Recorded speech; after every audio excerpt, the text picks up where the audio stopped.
السلام عليكم ورحمة الله وبركاته. ازيكم يا حبايب قلبي؟ عاملين ايه النهاردة؟ طبعا كل سنة وانتم طيبين. 10 يوم رمضان ومش عارفين نعمل اكل ايه ومحتارين. انا عندي النهاردة حتتين فراخ اهم كنت شايلاهم في الفريزر. رحت قلت هطلعهم ونقطعهم كده شرايح وننسلهم ونعمل بيهم شاورما. ويا ترى هنعمل ايه بالشاورما؟ لا مش هناكل بيهم اي اكل من بره. بصراحة الاولاد قالوا لي احنا يا ماما زهقنا، فهنعمل ايه النهارده؟ هنعمل بيتزا. هعمل لهم البيتزا في البيت بالطريقه ايه بتاعتنا كده. تمام. انا هنا مستخدمه مكونات البيتزا: ميه دافيه زي ما انتم شايفين، وهنا بتاع 200 جرام من الزيت. تمام. وادي الملح. نسيت الحاجه الاساسيه اللي هي ايه، اللي هي الخميره. انا النهارده كيس خميره معايا، هنا كيس خميره فوريه زي ما انتم شايفين اهي. تمام. مش هنستخدمه كله، هنستخدم حاجة بسيطة منه. هنقول يا بركة بسم الله وهنسمي باسم الله. هنا ناخد 4 مكيالات من الدقيق. تمام. بسم الله الرحمن الرحيم. هنا حاطة الدقيق في بطرمان، في علبة، اي حاجة الاستخدام اللي انت عايزة تستخدميه. وعايزة تحطيه في ضلفة بس تكون مهوية او في التلاجة. تمام. بسم الله الرحمن الرحيم. يا بركة بسم الله. اهي 4 معالق ممسوحة، قصدي كوباية تكون ممسوحة اهي زي ما انتوا شايفين. ناخد واحدة كمان. بسم الله الرحمن الرحيم. يا بركة بسم الله. طبعا الاولاد زهقوا واحنا كمان بصراحة ما بقاش لينا نفس للمحاشي ولا للطبيخ ولا اي حاجة. قلنا بقى نعمل كده ايه، بيتزاية كده حلوة نفطر بيها النهارده. وهنعمل معاها كمان هو سلطة الكسور احنا بنستخدم لها جزر، نعملها كده يعني بأقل تكلفة عندك. مفيش حاجة بتقول لأ يعني. كل سنة وانتوا طيبين. زي ما انت شايفة كده حبيبتي اهو. دي التانية اللي هننزل بيها.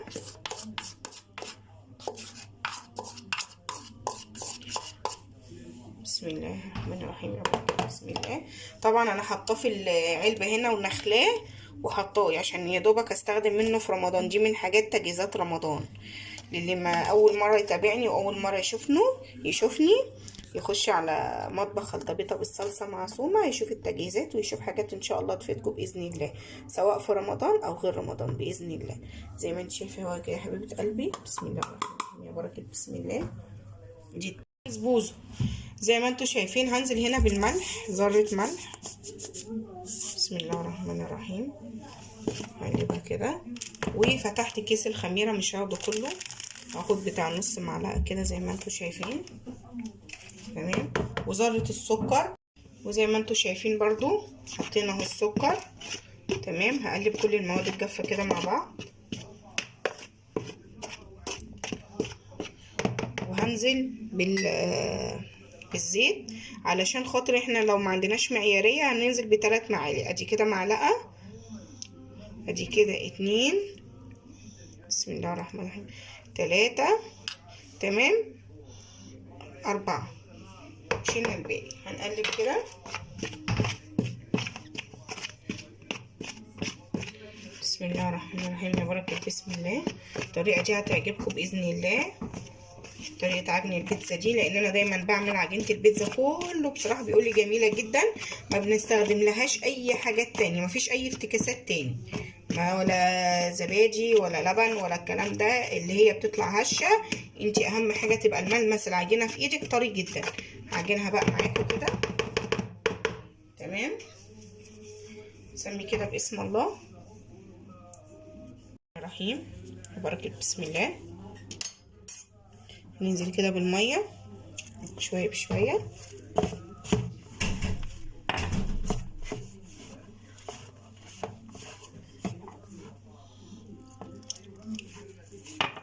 متنزليش بالمية كلها مرة واحدة عشان لو العجينة استكفت معاكي. عوزتي تمام تبقي مسخنة الكتل وفي مية فترة كده معاكي عشان تعجني بيها، عشان احنا كمان في الشتاء، فأهم حاجة تعجني بمية فترة.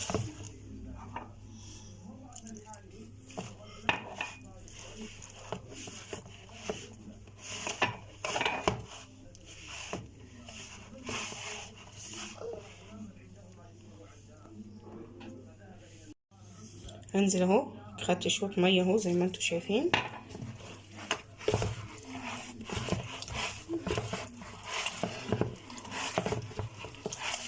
تفضلي كده حاولي انك تلميها اهو.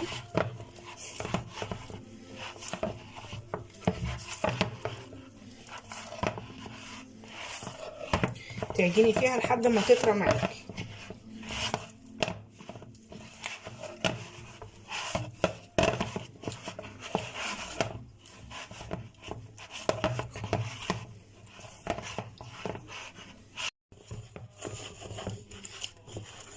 اهو زي ما انتوا شايفين العجينه اهي معايا حلوه، بسم الله ما شاء الله عليها.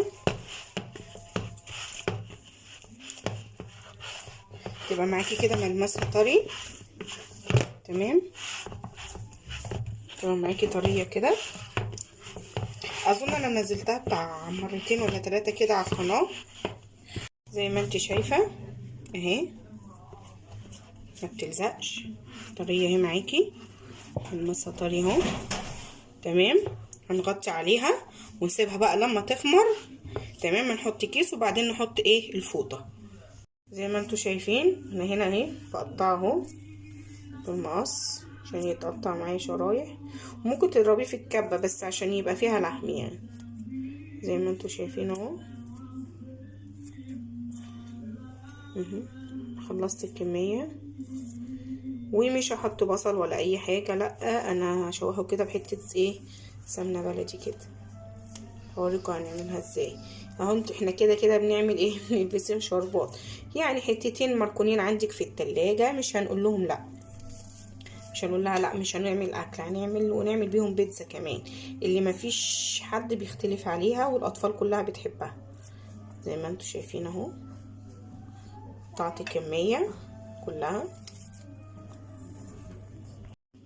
انا هنا زي ما انتوا شايفين بقطع الفلفل اهو رفيع، وهنا قطعت الشاورما اهي زي ما انتوا شايفين، وقطعت القوطه اهو برضو رفيع اهو، تمام. انا هخلي اشوح القوطه والفلفل مع البانيه علشان تتبل وتاخد طعم حلو، احسن ما نحط القوطه كده والفلفل في البيتزا. لما بتشوحيها بحته السمنه البلدي او الزبده او سمنه هولندي ايا كان نوع الماده الدهنيه اللي انت هتستخدميها، لما تحطيها وتتشوح شويه مع الحاجه اللي انت هتحشي بيها بتديها طعم حلو قوي، فبتبقى طعم البيتزا جميل ومختلف طبعا عن البيتزا اللي بره. احنا النهارده هنعملها كده ان شاء الله باذن الله. اهو حته زبده كده على النار، بسم الله الرحمن الرحيم، بركه بسم الله، تدي طعم.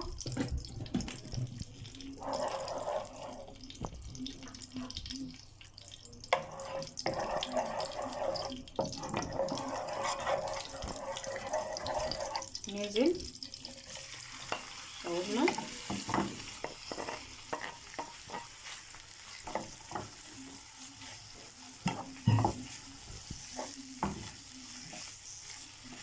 حط بقى ايه نقطة الخل تديها طعم حلو اوي تست عالي.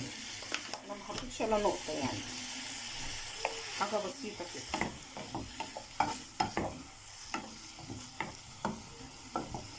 حطينا بقى التوابل بتاعتنا،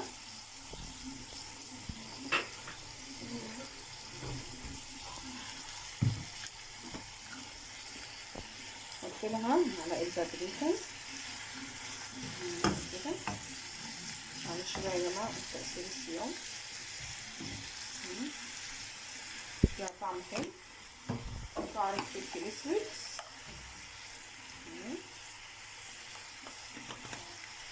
وتوم بودر وبصل بودر يدوها برضو طعم حلو قوي.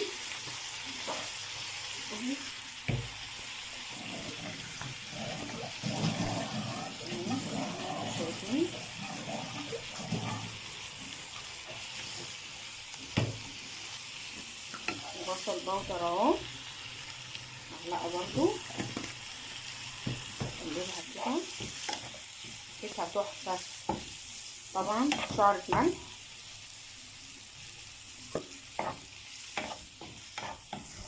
تمام. هننزل بقى بالقوطه. طبعا النهارده فطار ليهم صدمه، طبعا عملنا فطار من ما فيش يعني ايه، شويه دقيق على صدر كده فرخه، يعملوا معاكي احلى بيتزايه ليكي والاولاد. لما بتشوحي القوطه كده بصي يا حبايب قلبي، لما بتشوحي القوطه في الحاجه اللي انت هتحشي بيها، بيبقى طعمها جميل جدا، غير لما القوطه تبقى محطوطه كده صحيحه في البيتزا. التركايه دي حلوه قوي، تدي طعم كمان زي ما انتوا شايفين. وطبعا النهارده المشروب ليهم هيبقى صدمه برضو. تمام. نازلين بقى بالفلفل اللي احنا مقطعينه شرايح. جميله جميله، بسم الله ما شاء الله. تروحي تشتري كده بيتزايه كده صغيره 75 جنيه ولا 50، معرفش اسعار ايه بقت دلوقتي بصراحه، لان انا بقالي زمن ما بشتريهاش، لان من ساعه ما انا بقيت اعملها واولادي بيحبوها من ايدي بصراحه، وكل اللي يدوقها من ايدي والله يقول لي جميله جدا بصراحه. اهي زي ما انتوا شايفين، ثواني وندفع عليها. هنا بقى هنعمل السلطه زي ما انتوا شايفين. جبت اهي كابوتشا شايفين الكابوتشا الحمراء اهي. انا هاخد نصها هنا واقطعها اهو زي ما انتوا شايفين.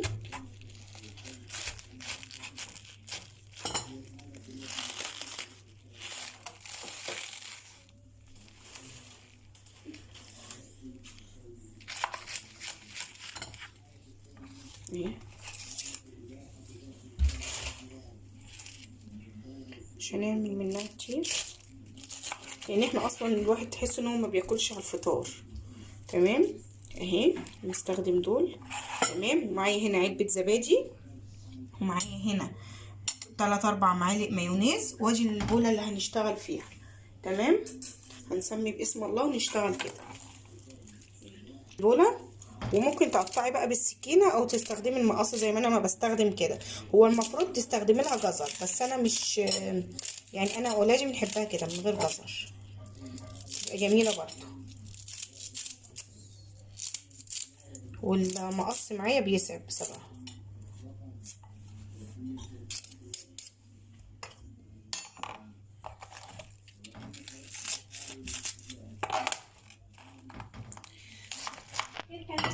زي ما انتوا شايفين هنزل بمعلقتين عسل. متاح عندك عسل تمام، مش عندك خلاص اهو. بس العسل محمر شويه علشان خاطر الاستاذه ملك بنتي يعني، بس عايز ادوق العسل بالفراوله. بيت الزبادي كلها بالمايونيز اللي معانا زي ما انتوا شايفين اهو.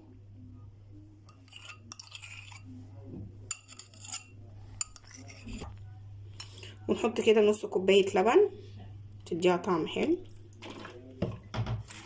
نقلب كده.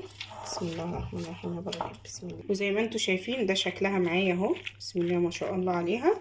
نحطها بقى في التلاجة ونقدمها النهارده جنب الاكل، حاجه خفيفه وحلوه. زي ما انتوا شايفين اهو، شلت الكيس. خمرت معايا اهي، شايفين خمرت خالص. هاخد نصها لان انا طبعا عامله كميه عشان هعمل صاجين، فانا هاخد نصها اهو زي ما انتوا شايفين. ابتدي الماء كده بايدي، هبطها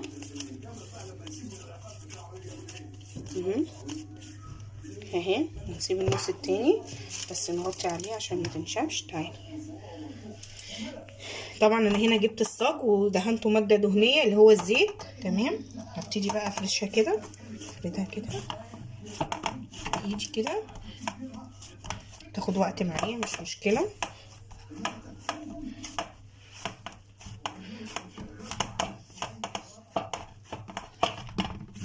زي ما انتوا شايفين. بسم الله الرحمن الرحيم.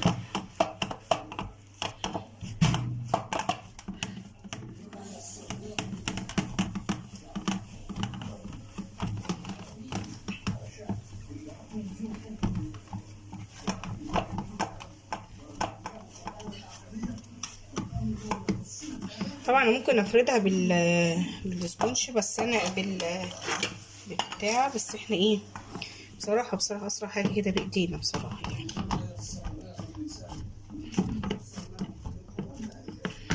هي ابتدت اهي تتفرد معايا الاطراف كده، هي اتفردت معايا زي ما انتوا شايفين. تمام. هجيب معلقه وهنزل الاول. معلش نسيت، لازم نخرمها عشان نفرغ الهواء اللي فيها زي ما انتوا شايفين كده.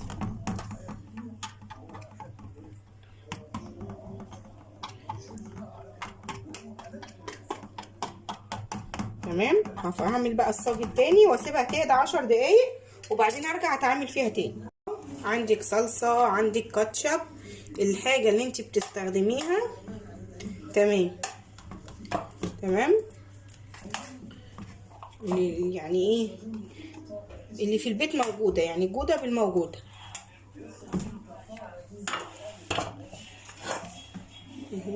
هنزل بقى بالخليط بتاعي. تمام. المفروض بقى بنزل بالقوطة وبالفلفل والكلام ده كله انا عملته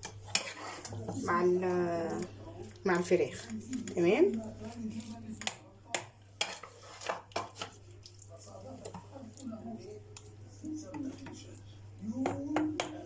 ريحتها جميلة جدا.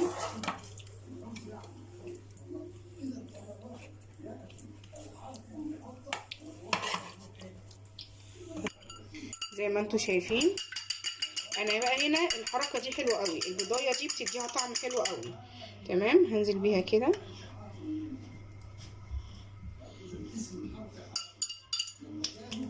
حاول بقى تفرديها كده بالشوكة.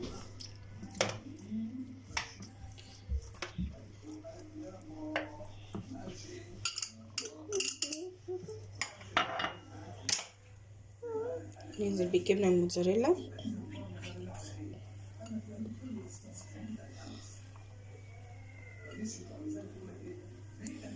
ندخلها بقى الفرن ونشوفها عاملة ازاي.